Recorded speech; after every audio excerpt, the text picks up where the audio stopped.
saya harus bisa tetap produktif. Dan kita tidak bisa selalu hidup dalam ketakutan.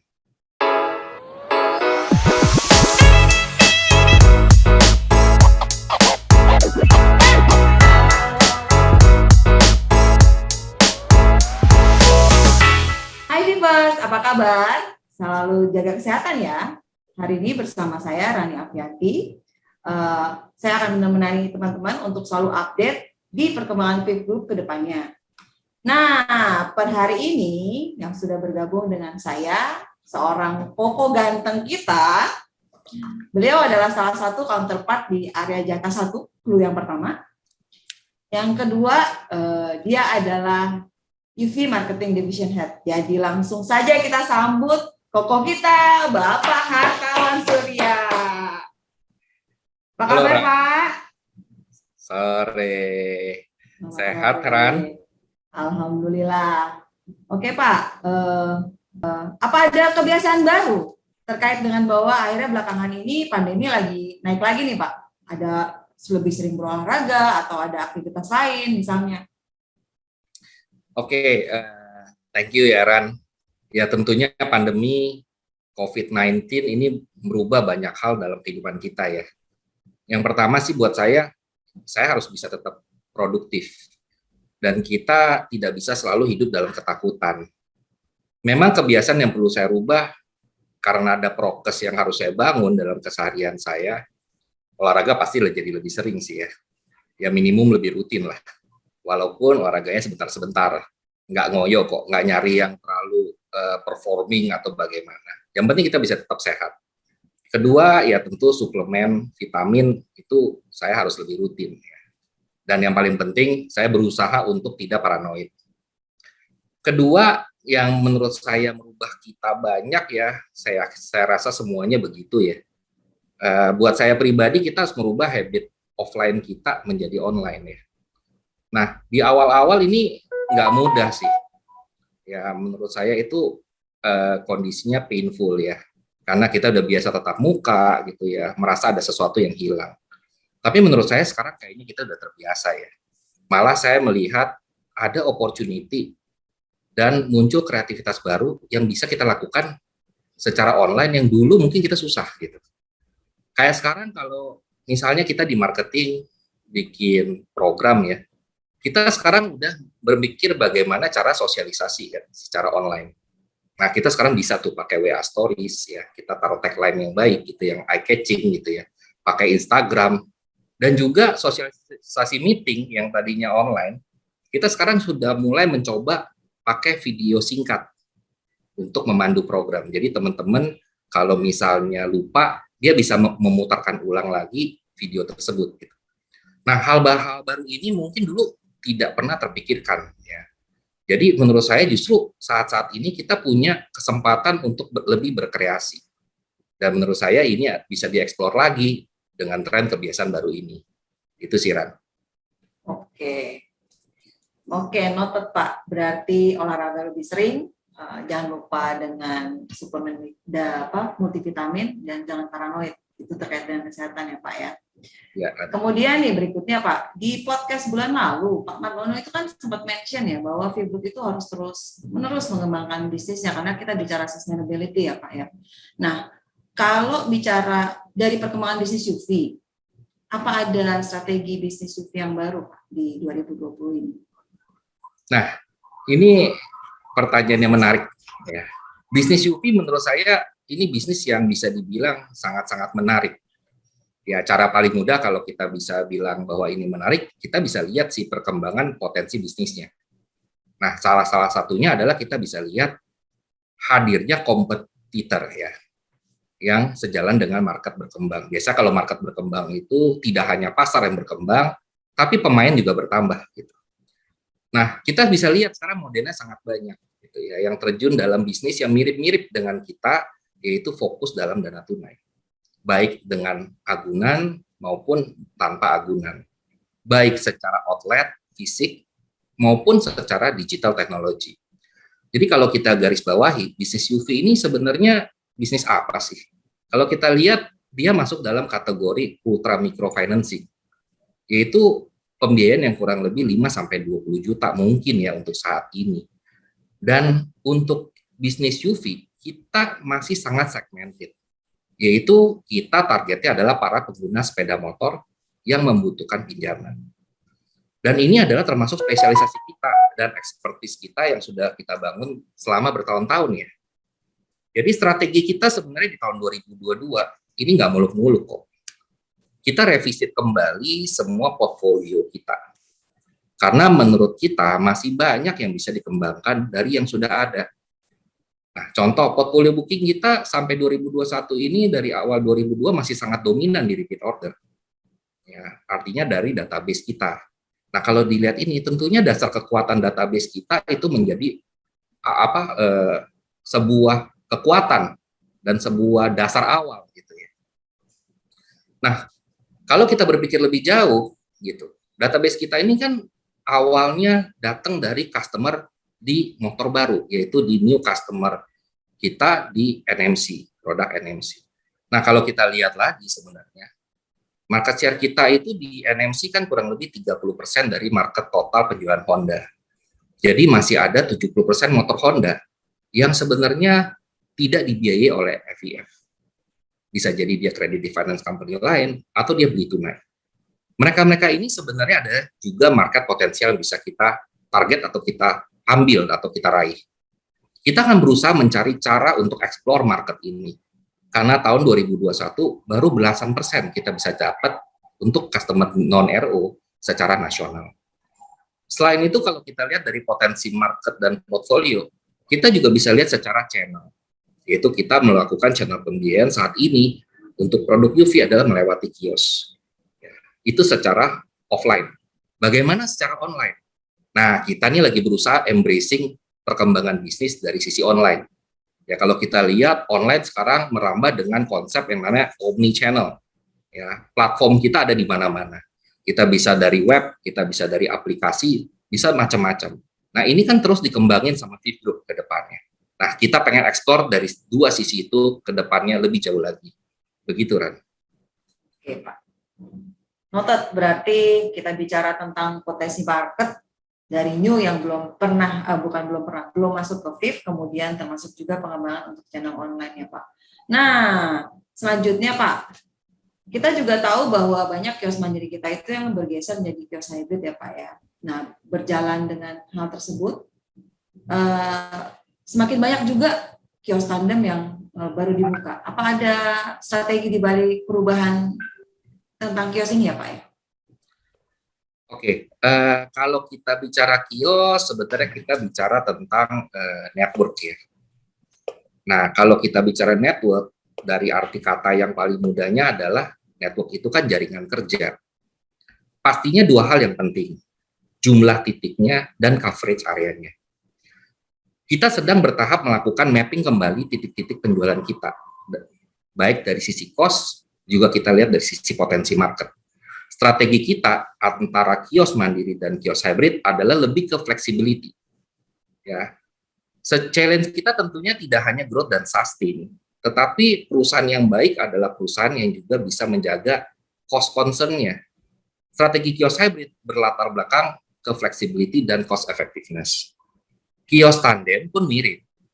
Bedanya kios tandem tentunya kita optimize titik-titik network cabang kita dan pos kita untuk lebih produktif lagi, karena memang kita sudah punya titiknya. Gitu sih, Ran, kira-kira.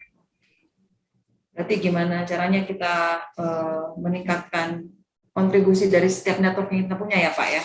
Betul. Kalau kita bicara kios tandem. Kemudian Pak, nah berikutnya kalau kita bicara ke Presiden Letter Pak, salah satu notes-nya adalah lini bisnis UV harus meningkatkan tiket size-nya. Nah ini maksudnya gimana Pak? Coba di-sharing deh, biar kita bisa bagikan ke teman-teman Fivers Nasional. Oke, nah ini menarik Ran. Seperti yang kita sudah sama-sama tahu ya, sebenarnya perusahaan pembiayaan keuangan itu targetnya sebenarnya amount finance sebenarnya. Karena kita lihat dari sebenarnya sisi rupiahnya. Jadi sebenarnya target kita ada dua tuh. Pertama secara amount, kedua secara unit. Amount lebih sisi keuangan, unit lebih sisi productivity. Jadi dua poin itu kalau kita perhatikan, dia ketemunya di AF per unit, atau yang sekarang sering disebut sebagai ticket size. Jadi simpelnya, setiap unit pembiayaan itu berapa besar sih amount finance-nya, dan ujungnya berapa besar amount yang dihasilkan untuk ke profitability. Nah, kalau kita lihat ya, masih banyak potensi yang bisa kita raih menggunakan analisa berbasis risiko yang tentunya dibantu dengan bagian risk management division. Dengan kolaborasi dalam bekerja, kita melihat banyak platform pembiayaan yang masih punya ruang untuk ditingkatkan, sehingga dapat berimpact secara total amount pembiayaan. Dalam kata lain, kita bisa fasilitasi customer-customer yang performance-nya baik dengan fasilitas pembiayaan yang lebih besar. Tentunya kita mau ya, sembari kerja, ya sekali kita kerja menghasilkan rupiah yang lebih besar dan profit yang lebih besar. Tentu productivity bisa juga meningkat, efektivitas juga terjadi. Nah, dan ini kita sebenarnya sudah start dari tahun lalu gitu ya. Kalau kita bisa lihat, tiket size kita terus meningkat. Saat ini di Januari kita sudah mencapai tiket size di 8,4 juta per unit. Dengan repeat order di 8,7 juta dan non-RO kita sudah di 7 juta. Gitu, Ran. Oke, Pak. Noted. Berarti kalau kita bicara peningkatan tiket size, kita nggak cuma bicara berapa besar per unit ya, Pak ya, juga berapa banyak yang bisa diproduksi sehingga produktivitas dari UV ini meningkat. Nah, Pak, Bapak itu kan mulai ada di UV per Mei 2021 ya Pak ya. Ini apa semacam hadiah ulang tahun juga ya Pak ya, seingat saya gitu kan, dekat-dekat di bulan Mei. Jadi kurang lebih sampai dengan sekarang itu sekitar 9 bulan ya Pak, dan sebelumnya Bapak ada di area Hejat A2. Nah, bisa di-sharing nggak Pak, waktu pertama kali Bapak akan diinformasikan bahwa Bapak akan pindah ke UV, perasaannya gimana ya Pak ya? Apa yang pengen Bapak capai gitu ketika Bapak mendapatkan informasi tersebut? Ada ulang tahun ya Pak ya, kalau saya boleh mention ya Pak ya. Iya, ya itu benar sih Rani. Thank you udah inget ya, ulang tahun saya memang di bulan Mei. Ya. Jadi pasti tahulah rasanya campur aduk. Tapi kalau digaris bawahi sebenarnya ya saya excited ya. Dan saya langsung berpikir ini adalah sebuah kesempatan yang challenging buat saya. Ya pertama ini tugas tanggung jawab yang besar buat saya karena tadinya biasa megang wilayah, sekarang harus concernnya ke nasional gitu ya. Jadi saya punya mimpi sih ya. Saya awalnya startnya selalu dari situ. Saya punya mimpi. Saya berharap gitu kan bisnis UV ini bisa jadi bisnis yang sangat-sangat baik. Kenapa saya bilang sangat-sangat baik? Karena memang dasarnya udah baik. Nah, sangat-sangat baik tentunya harus sustain. Ya, dan saya punya keinginan dan punya mimpi kita bisa jadi dominan kontributor profit buat perusahaan kita yang tercinta ini. Gitu sih Ran.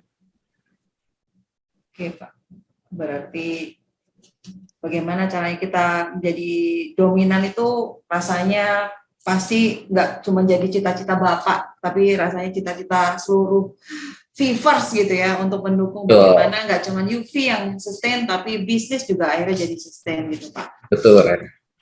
Oke Pak. Nah, ketika sudah ada di UV nih Pak, mungkin bisa dikasih sedikit tips Pak, bagaimana kalau kita menjadi leader, kita bisa mendorong tim kita untuk menciptakan berbagai inovasi, memiliki semangat pemenang dan pantang menyerah untuk mencapai prestasi, terutama di 2022 ini. Dan apa ya Bapak, harapan Bapak itu terhadap leadership yang Bapak bangun? Oke, menjadi leader ya. Kalau saya boleh mulai sedikit sharing dari apa yang saya lakukan terhadap diri saya dulu ya. Pertama-tama buat saya yang paling penting adalah motivasi. Ya, kalau saya kutip dari Pak Budi, itu Pak Budi sering pakai istilahnya api. Ya, dia harus nyala gitu ya, harus berkobar. Kalau pakai istilah Pak Margono sering bilang itu adalah sebuah passion. Ya. Jadi saya mulai dari recheck diri sendiri. Apa sih yang memotivasi saya? Yang pasti sebelum cerita motivasi saya selalu mulai dengan bersyukur. Ya. Saya dengan bersyukur saya coba berimajinasi dan memandang apa yang sudah terjadi. Saya lihat ya sebenarnya di Viv Group ini kita punya banyak top leaders yang sangat luar biasa menurut saya. Dan saya sangat beruntung bisa punya kesempatan belajar dari beliau-beliau. Ya, dari Pak Margono, dari Pak Setiabudi, Pak Indra, Pak Hugeng, Bu Esther, Pak Nunu, ya. Masih banyak lagi leader-leader yang dulu pernah menjadi atasan saya, baik langsung maupun tidak, yang sebenarnya telah berperan membangun karakter saya sejauh ini.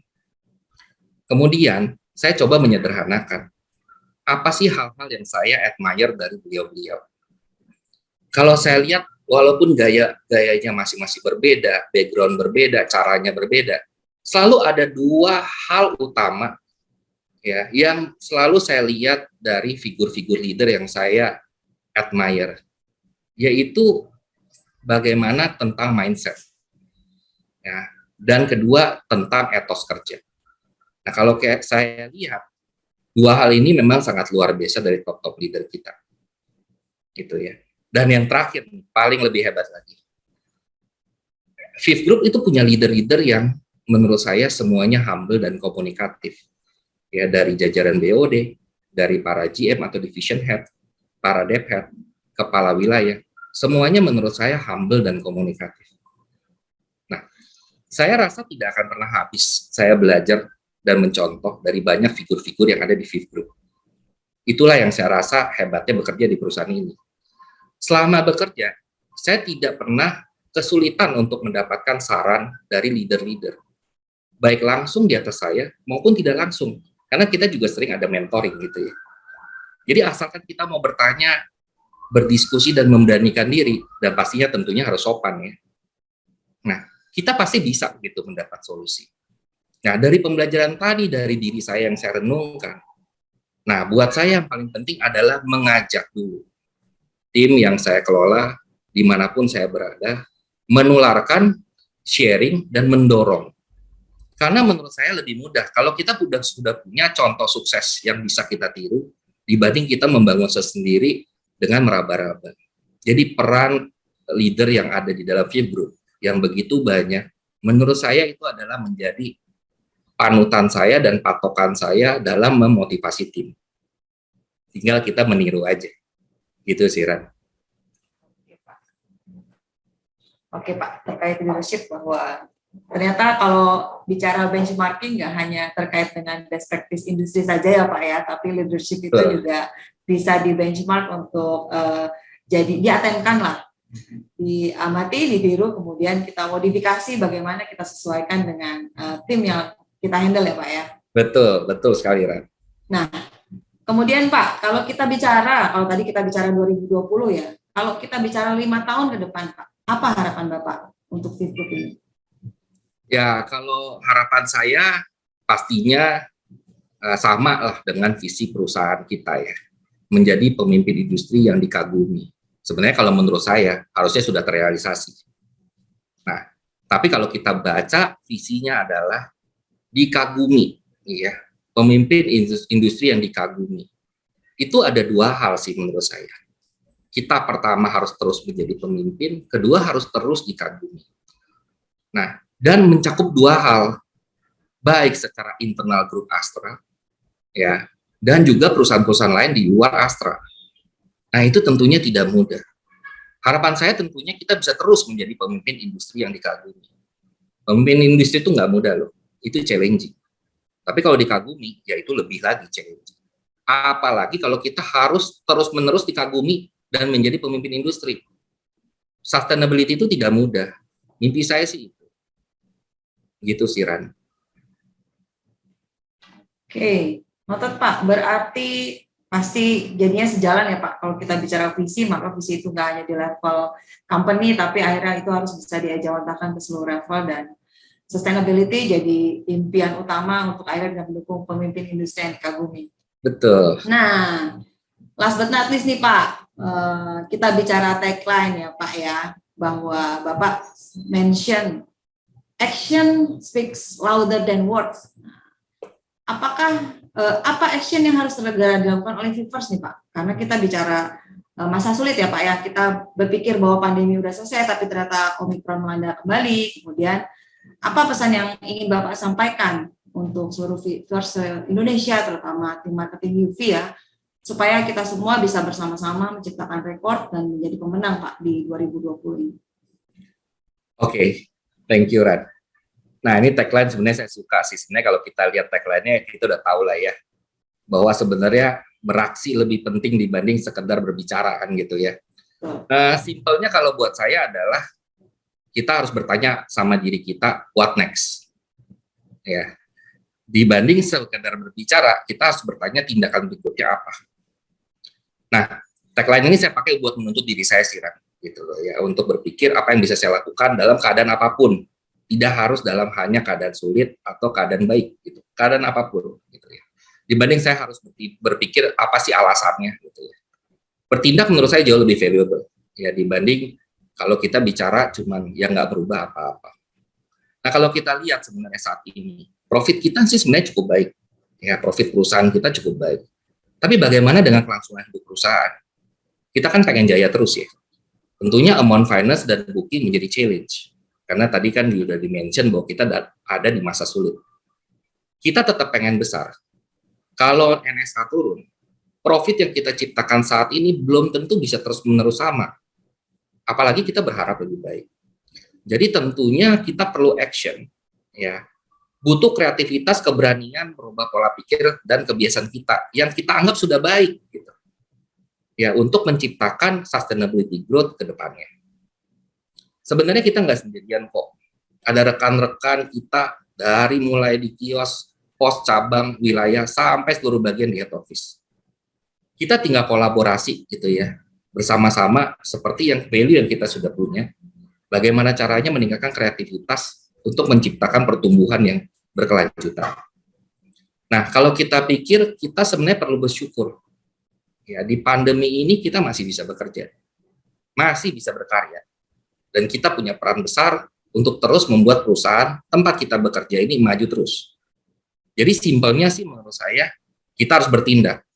Ya, tidak berpuas diri dengan segala yang telah kita capai, tapi kita juga harus punya growth mindset agar perusahaan tercinta ini bisa terus menjadi yang terdepan. Kalau dimulai dari mana? Dimulailah dari setiap fungsi yang kita miliki dan diberikan tanggung jawab ke kita. Lakukan yang terbaik, cari pertumbuhannya, cari improvementnya yang bisa ujungnya membuat FIF tetap jaya. Itu sih, Ran, kuncinya. Oke Pak, aduh luar biasa loh ini dari sekian banyak pertanyaan. Saya sampaikan ya Pak ya. Nah, dalam mendukung strategi FIF di 2022 ini terkait dengan enhancing resilient collaboration strive for sustainability, beberapa hal yang saya lihat penting untuk kita jalankan. Pertama, kalau kita bicara UV, maka kita harus explore new market. Masih ada 70% dari new Honda itu yang sebenarnya bukan masuk ke pembiayaannya FIF. Berikutnya, kalau kita bicara bahwa kita punya jaringan operasional yang sangat luas di Indonesia, gitu, maka kita perlu mengoptimasi channel-channel tersebut. Betul. Dan balik lagi, kita juga tahu bahwa kalau kita berkolaborasi dengan RIS, kita di UV berkolaborasi dengan RIS, maka tiket size itu bisa kita optimasi, terutama untuk customer-customer yang qualified, gitu ya Pak ya. Betul sekali, Ran. Dan kalau kita mau bicara mengenai gimana sih caranya supaya bisa menjadi leader yang baik, ya kita bisa tirulah best practice dari yang sudah ada. Itu nggak pakai bayar ya kan Pak ya, tinggal kita lihat aja, dan itu selalu dicontohin, saya juga tahu itu. Nah, dan yang paling penting nih teman-teman nih, kalau kita udah ngomongin tadi segala macam strategi, yang paling penting adalah bertindak. Gitu ya Pak ya. Betul. Karena plan itu nggak akan jadi apa-apa kalau tidak ada eksekusi. Jadi pastikan bahwa semangat untuk bertindak dan menjadi pemenang akan selalu ada di hati teman-teman. Oke Pak, thank you loh Pak atas sharingnya. Lain kali mungkin ada kesempatan kita bisa berdiskusi lagi ya Pak ya. Amin. Dan sebagai penutup, teman-teman Fivers semoga bisa selalu dapat berinovasi, selalu memiliki semangat pantang menyerah, dan jangan selalu putus asa untuk selalu mencapai target-target kita ke depan ya. Selalu semangat dan sehat untuk kita semua. Oke Pak Wan, kita tutup dengan yel-yel.